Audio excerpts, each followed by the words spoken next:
وبحمده أشهد أن لا إله إلا الله وحده لا شريك له شهادة عبده وأشهد أن سيدنا وحبيبنا محمدا عبده ورسوله صادق وعده اللهم صل وسلم وبارك على سيدنا وحبيبنا وشفيعنا مولانا محمد وعلى آله وصحبه ومن تبع هداه إلى يوم القيامة أما بعد.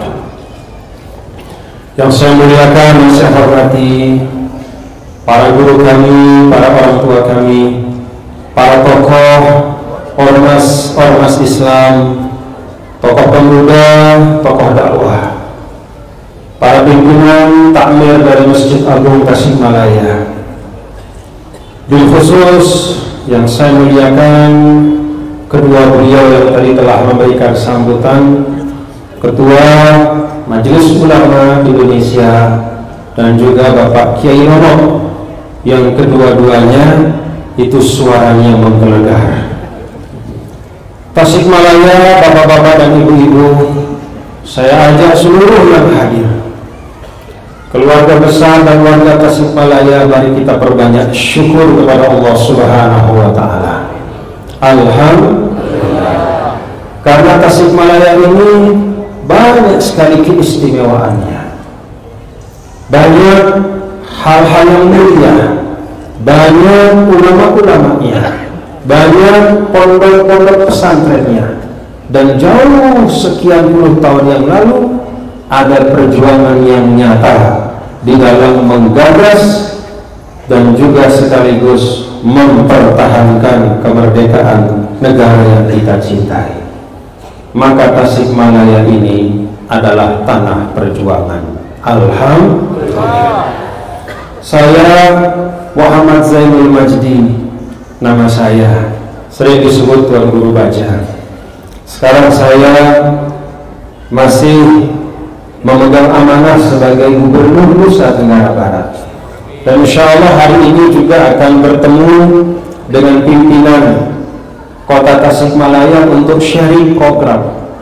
Sharing itu artinya saling berbagi hal-hal yang baik, dan itulah bagian dari komitmen kita sebagai umat Nabi besar Muhammad sallallahu alaihi wasallam, yaitu saling mengisi dalam kebaikan. Kalau dalam Al-Quran, Allah Subhanahu wa Ta'ala menyebutkan dalam suratul Hujurat, A'udzu billahi minasyaitonir rajim, ya ayyuhan nas inna khalaqnakum min dzakarin wa untha waja'alnakum syu'uban wa qabaila lita'arafu inna akramakum indallahi atqakum innallaha alimun khabir. Ayat ini bapak-bapak dan ibu, Allah Subhanahu wa Ta'ala sebutkan ta'aruf itu tidak dalam konteks pribadi saja, bukan orang per orang. Seorang pribadi berta'aruf dengan saudaranya yang satu yang lain, berkenalan, lalu bertukar cerita, bertukar kabar, lalu saling mengisi. Ternyata tidak itu saja.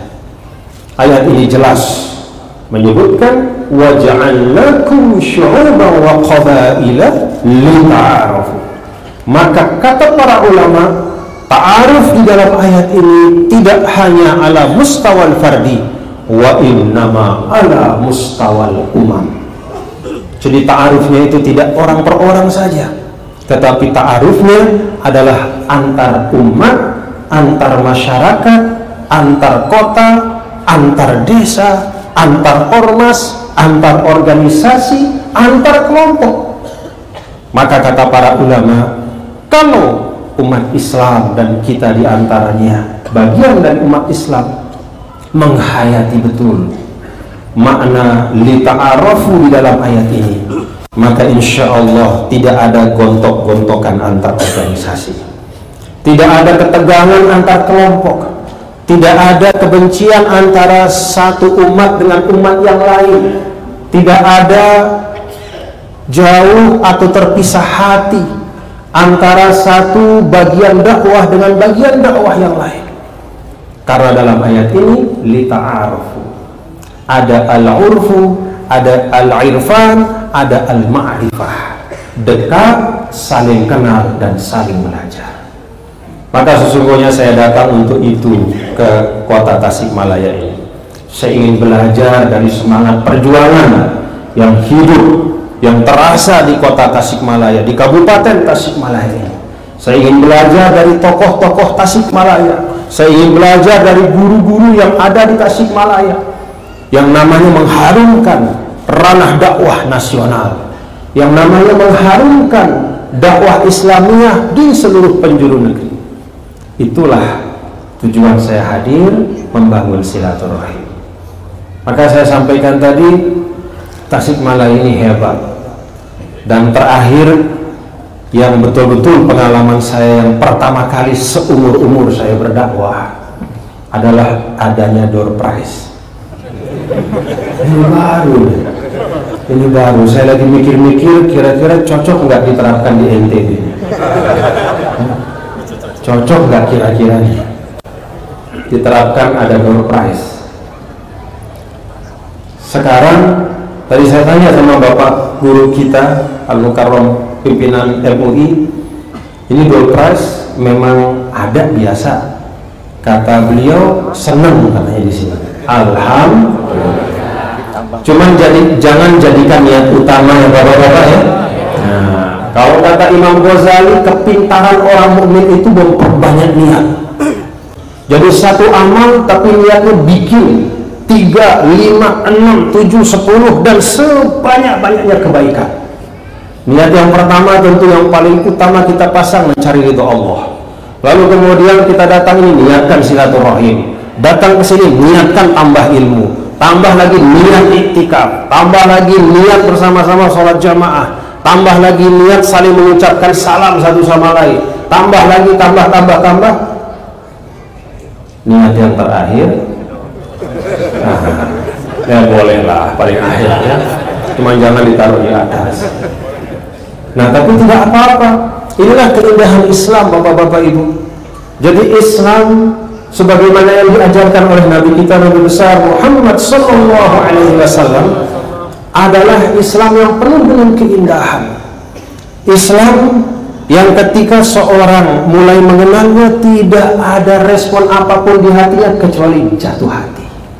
Islam yang ketika orang zaman dulu pada saat Rasulullah Sallallahu Alaihi Wasallam hidup datang ke Madinah dari sudut Jazirah Arab yang jauh sekali, ketika mendengar ada satu agama yang didakwahkan oleh seorang yang namanya Muhammad, begitu sampai Madinah belum sampai masjid sebagaimana diceritakan dalam sirah, belum sampai masjid, belum jumpa Rasul, begitu mencium dan merasakan menarik nafas di kota Madinah yang penuh dengan kasih sayang dan persaudaraan.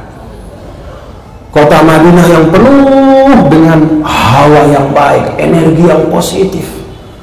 Kalau kata para ulama sebagaimana diceritakan oleh para sahabat, yusma'u min kulli baitin dawiyun kadawiyun nakhli. Setiap malam-malam di Madinah itu ada dengungan di dalam rumah-rumah. Bukan karena suara TV, bukan karena suara bicara satu sama lain, bergosip dan seterusnya, tapi karena lantunan bacaan-bacaan Al-Quran. Baru menghirup hawanya saja, orang Arab yang datang dari jauh ujung jazirah itu bersyahadat la ilaha illallah Muhammadur Rasulullah. Kenapa? Islam mengalirkan energi kebaikan. Itulah Islam.